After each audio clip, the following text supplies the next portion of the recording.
पीके news, खिलाफत times, नजर हर खबर पर।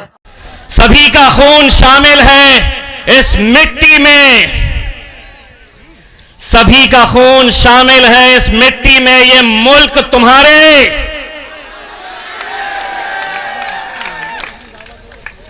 उन्हें सुने नहीं आया, ये मुल्क तुम्हारे। आधा मैंने कहा, आधा आपने कहे। अब ये मीडिया वाले जाएंगे,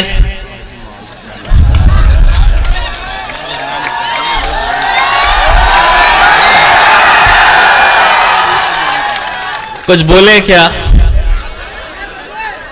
केस बनता क्या? वो बोलेगा कि नहीं केस बनाओ क्योंकि मेरे बाप के बारे में बोला गया। पुलिस वालों को बोलेंगे कुछ तो निकालो, पुलिस वाले बोलेंगे कि साहब नहीं अब ये बहुत होशियार हो चुके हैं, आधा ये बोलते हैं आधा ये बोलते हैं। वो बोलेगा नहीं कुछ तो बनाओ, पुलिस वाले बोलेंगे बनेगा साहब ये बनेगा। जानते हैं क्या है बाबा जी का?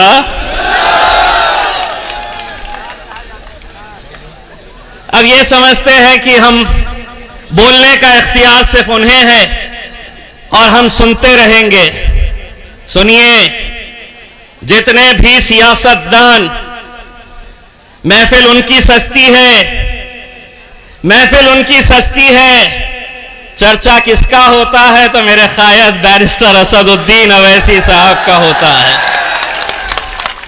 दोस्तों, अगर यहां पर कोई मुझे जानता नहीं है तो मैं अपना तारुफ इस नजरिए से करवाना चाहता हूं कि मैं सिर्फ एक सांसद नहीं हूं, हमारी पहचान यह भी है कि हमने महाराष्ट्र में शिवसेना के गढ़ में उन्हें हराकर हमारे झंडे को हमने लहराया है। बड़ा गर्व था, बड़ा घमंड था, यह हमारा गढ़ है। हमने कहे उसी गढ़ में तुम्हें हम, और मुमकिन है बशर्ते कि हमें एक ताकत बनकर खड़े रहने की जरूरत है।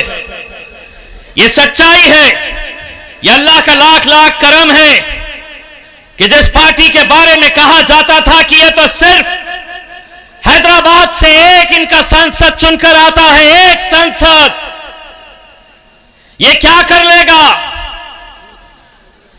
अल्हम्दुलिल्लाह अब एक नहीं है। मैं जब चुनकर गया तो भाजपा के एक सांसद ने मुझसे पूछा, अच्छा आप ही हैं एमआईएम से जो चुन के आए हैं? अल्लाह जी हम ही हैं। तो बोले कितने चुन के आए हैं आप लोग? मैंने कहा 11 चुन के आए हैं। तो बोले 11? अल्लाह 11, एक और एक आपके लिए 2 होते होंगे, एक और एक हम दोनों जब बैठते हैं तो 11 की ताकत रखते हैं। बहुत तकलीफ होती है। बोले पहले वो तो बोलते थे, अब ये दूसरा भी आया है तो बहुत बोलता है। बोलेंगे क्योंकि 70 सालों से तुम बोलते थे, हम सुनते थे, अब हम बोलेंगे और तुम्हारे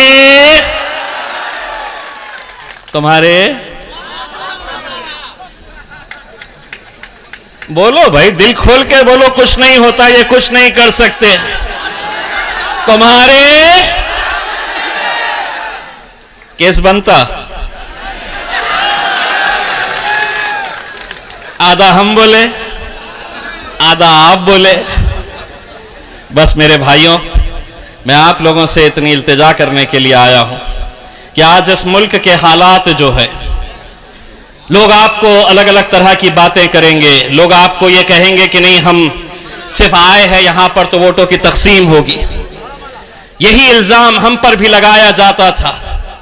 आज फख्र है हमें कि पूरे महाराष्ट्र के अंदर एक सांसद चुन के आता है मुसलमानों का, एक सांसद।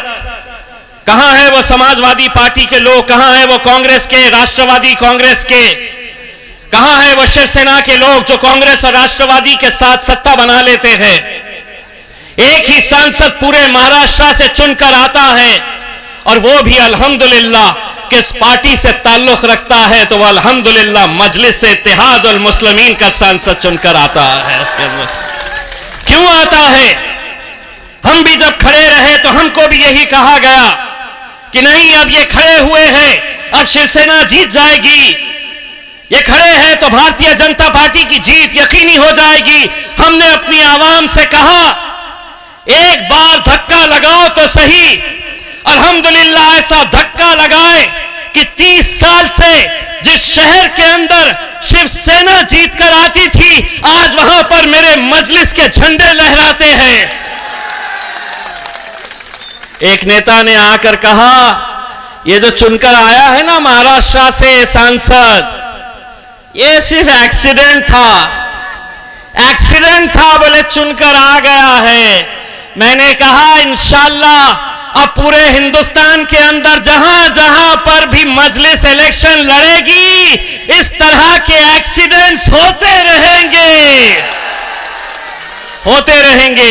बस महाराष्ट्र के प्रदेश अध्यक्ष, औरंगाबाद के सांसद, शेर महाराष्ट्र जनाब सैयद इम्तियाज जलील साहब अब आपको खिताब फरमाएंगे।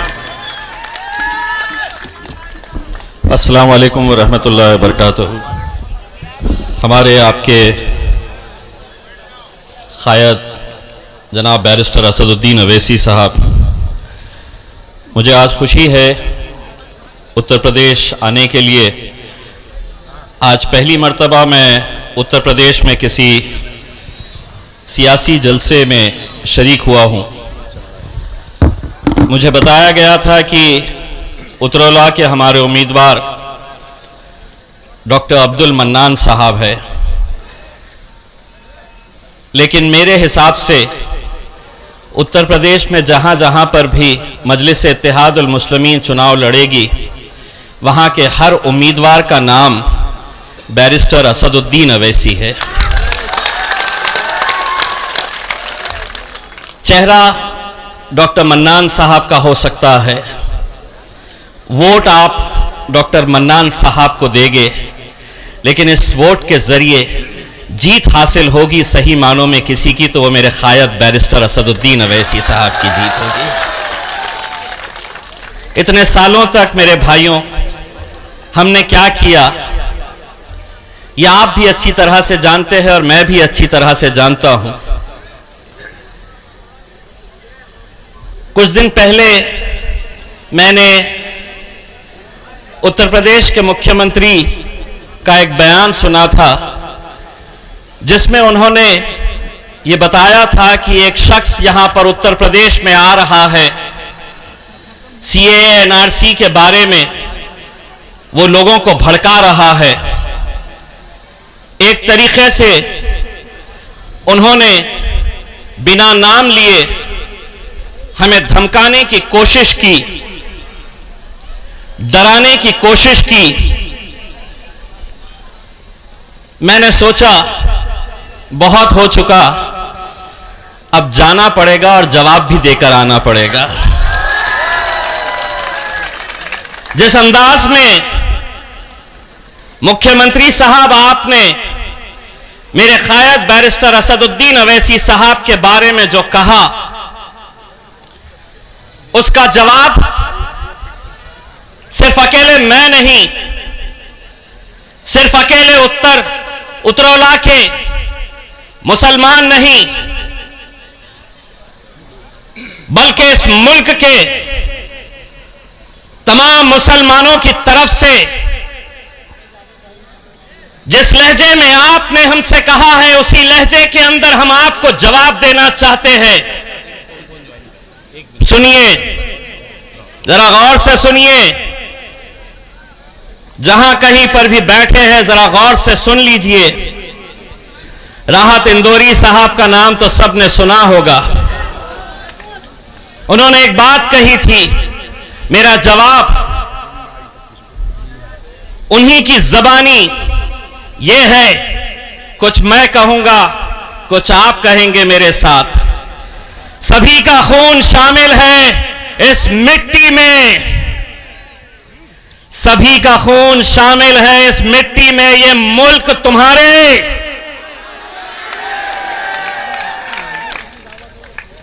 उन्हें सुने नहीं आया, ये मुल्क तुम्हारे। आधा मैंने कहा, आधा आपने कहे। अब ये मीडिया वाले जाएंगे,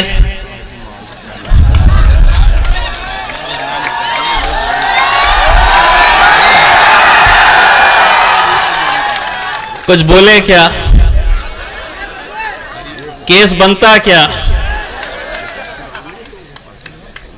वो बोलेगा कि नहीं केस बनाओ क्योंकि मेरे बाप के बारे में बोला गया।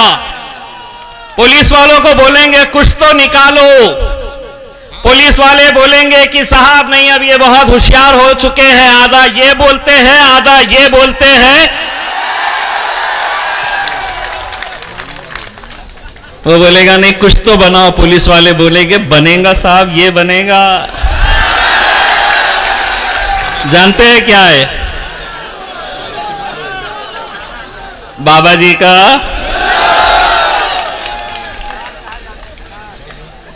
अब ये समझते हैं कि हम बोलने का इख्तियार सिर्फ उन्हें है और हम सुनते रहेंगे। सुनिए, जितने भी सियासतदान, महफिल उनकी सस्ती है, महफिल उनकी सस्ती है। चर्चा किसका होता है तो मेरे क़ायद बैरिस्टर असदुद्दीन अवैसी साहब का होता है। रात में सोते हैं तो इनका नाम लेके सोते हैं, उठते हैं तो इन्हीं का नाम से उठते हैं। आज क्या बोलेंगे, आज क्या करेंगे?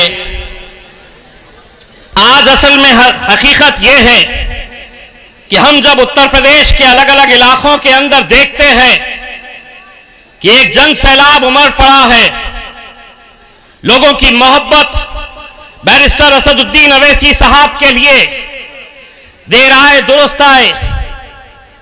दोस्तों, अगर यहां पर कोई मुझे जानता नहीं है तो मैं अपना तारुफ इस नजरिए से करवाना चाहता हूं कि मैं सिर्फ एक सांसद नहीं हूं, हमारी पहचान यह भी है कि हमने महाराष्ट्र में शिवसेना के गढ़ में उन्हें हराकर हमारे झंडे को हमने लहराया है। बड़ा गर्व था, बड़ा घमंड था, ये हमारा गढ़ है। हमने कहे उसी गढ़ में तुम्हें हम, और मुमकिन है बशर्ते कि हमें एक ताकत बनकर खड़े रहने की जरूरत है। ये सच्चाई है, ये अल्लाह का लाख लाख करम है कि जिस पार्टी के बारे में कहा जाता था कि ये तो सिर्फ हैदराबाद से एक इनका सांसद चुनकर आता है, एक सांसद, ये क्या कर लेगा? अल्हम्दुलिल्लाह अब एक नहीं है। मैं जब चुनकर गया तो भाजपा के एक सांसद ने मुझसे पूछा, अच्छा आप ही हैं MIM से जो चुन के आए हैं? अल्लाह जी हम ही हैं। तो बोले कितने चुन के आए हैं आप लोग? मैंने कहा 11 चुन के आए हैं। तो बोले 11? अल्लाह 11, एक और एक आपके लिए 2 होते होंगे, एक और एक हम दोनों जब बैठते हैं तो 11 की ताकत रखते हैं। बहुत तकलीफ होती है। बोले पहले वो तो बोलते थे, अब ये दूसरा भी आया है तो बहुत बोलता है। बोलेंगे, क्योंकि 70 सालों से तुम बोलते थे, हम सुनते थे, अब हम बोलेंगे। और तुम्हारे बोलो भाई, दिल खोल के बोलो, कुछ नहीं होता, ये कुछ नहीं कर सकते। तुम्हारे केस बनता, आधा हम बोले आधा आप बोले।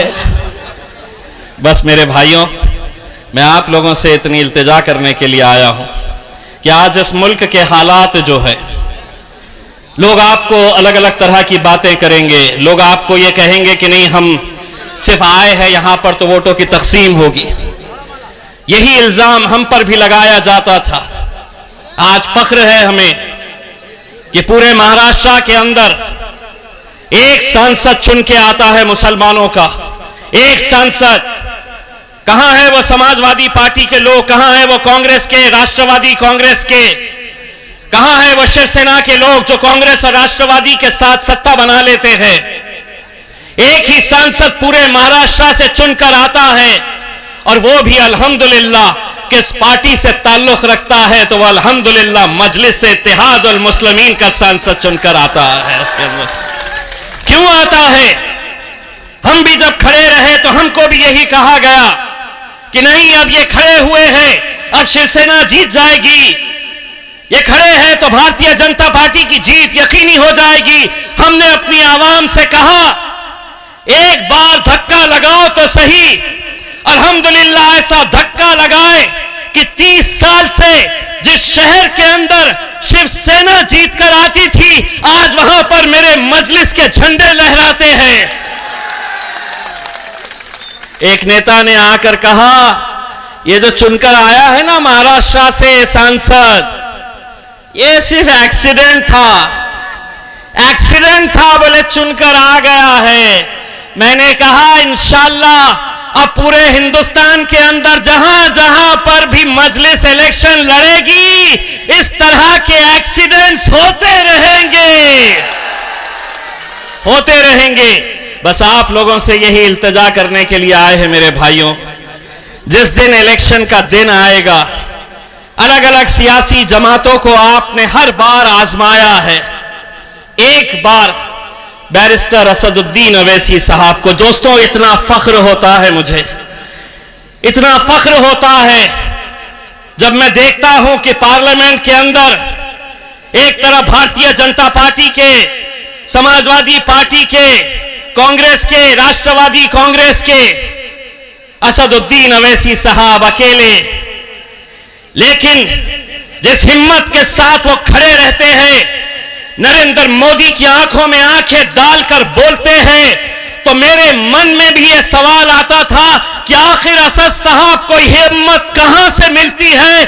तब ख्याल आया कि ये हिम्मत उन्हें मिलती है यहां से, ये ताकत मिलती है यहां से। तुम साथ में हो तो हम हर मुकाबला करने के लिए तैयार है। आपसे कहेंगे कि होगा, आप कितने सीटें लड़ लेंगे, आप कितने जीत कर आ जाएंगे, क्या हुकूमत आप बना सकते हैं? नहीं बनाना है हमें हुकूमत। गूंगे मुक्के बहरे लोगों को संसद में या उत्तर प्रदेश की विधानसभा के अंदर नहीं भिजाना है। लोग जब पूछते हैं कि 2 क्या कर लेंगे, 1 क्या कर लेगा, 4 क्या कर लेंगे, तो मैं उन्हें जवाब देता हूं कि जंगल में कुत्ते और बिल्लियों की गिनती नहीं होती है, शेर कितने हैं ये देखे जाते हैं। शेरों के बच्चों को भिजाओ, शेरों के बच्चों को भिजाओ, और जो बहुत सारे, देखिए ताकत किसकी है ये हमको भी समझने की जरूरत है। आज अलग अलग राजनीतिक पार्टियां इतनी खौफ खाई हुई है, छोटे छोटे दल, जितने दूसरे दल है, सबको ये कह रहे तुम आओ, मैं अकेले नहीं लड़ सकता, तुम भी आ जाओ, मैं नहीं लड़ सकता हूं। हालात तो ये हो गए हैं कि सारे जुगनू महफिल में बैठ गए हैं और ऐलान ये कर दिया गया है कि इस सूरज को कैसे हटाया जाएगा। मेरे भाइयों, ये इलेक्शन इस मुल्क की तकदीर बदल सकता है। ये इलेक्शन मुसलमानों की तस्वीर बदल सकता है, हमारा मुस्तकबिल बदल सकता है। सिर्फ एक चुनावी क्षेत्र की हम बात नहीं कर रहे हैं, जितनी सीटें उत्तर प्रदेश से मजलिस को मिलेगी, आप ये समझ लीजिएगा कि पूरे हिंदुस्तान के अंदर हमारी सियासत, हमारी क़यादत जिंदा होगी, और उसे जिंदा करने का अगर किसी के सर पे सहरा जाएगा तो मेरे क़ायद के ऊपर जाएगा, जिन्होंने इस मुल्क के मुसलमानों को सिखाया है कि इस मुल्क के अंदर रहना है, जीना है तो सर ऊंचा करके, सर अपना सीना चौड़ा करके चलो। ये सीख हमें मिली है। मेरे भाइयों, नतीजे आने के बाद हम भी फख्र से ये कहना चाहिए, हमने भी ये कहना चाहिएगा कि उतरौला में डॉक्टर मन्नान साहब के लिए इत्तेहाद की भीख मांगने के लिए हम भी आपके दरबार में आए थे, और आपने हमारी झोली अपने वोटों से भर दिए हैं। हम उम्मीद करेंगे कि इंशाअल्लाह आने वाले वक्त के अंदर मजलिस के जहां जहां उम्मीदवार है वहां से आप हमारे मजलिस के उम्मीदवारों को ताकत दीजिए। दोस्तों, मुझे मालूम है कि मेरा आपका रिश्ता क्या है। मैं जब इलेक्शन में खड़ा हुआ था, आपने मुझे वोट नहीं डाला, आप डाल नहीं सकते, लेकिन मेरी जीत में, हमारी जीत में आप लोगों का बहुत बड़ा हाथ है। वो किस तरह से कि इलेक्शन मैं लड़ रहा था, लेकिन अल्लाह की बारगाह में सिजदा आप लोगों ने किया था कि अल्लाह इन्हें जिता दे। वो रिश्ता था हमारा। लोग कहते हैं कि शिवसेना का गढ़ था, तुम जीते कैसा? तुम कैसा जीत सकते हैं जहां पर पूरे मुल्क के अंदर मोदी की लहर चल रही थी, और वहां औरंगाबाद जैसे शहर से मजलिस अपना झंडा लिए आगे चल रही थी। मैं लोगों को कहता हूं कि वोट तो मिले ही थे, लेकिन हमारी जीत दुआओं से भी हुई है। अल्हम्दुलिल्लाह, दुआओं से हुई है। सिर्फ वोट ही नहीं करना, आप लोग मजलिस की कामयाबी के लिए दुआ भी करिएगा, क्योंकि एक तड़प जो हम बैरिस्टर असदुद्दीन अवैसी साहब के अंदर देखते हैं, दोस्तों, शायद ही हिंदुस्तान में ऐसा कोई नेता होगा जो दिन देखता है ना रात देखता है। सिर्फ यही तड़प है कि आपके अंदर एक एक असदुद्दीन अवैसी को तैयार करे, और इंशाअल्लाह हम यहां उम्मीद करते हैं कि आप लोग यहां पर डॉक्टर मन्नान साहब के अंदर भी आप बैरिस्टर असदुद्दीन अवैसी साहब को देखेंगे। बहुत बहुत शुक्रिया। वाखिर दावाना अल्हम्दुलिल्लाह। सब्सक्राइब कीजिए और डेली नोटिफिकेशन पाने के लिए बेल आइकन दबाइए।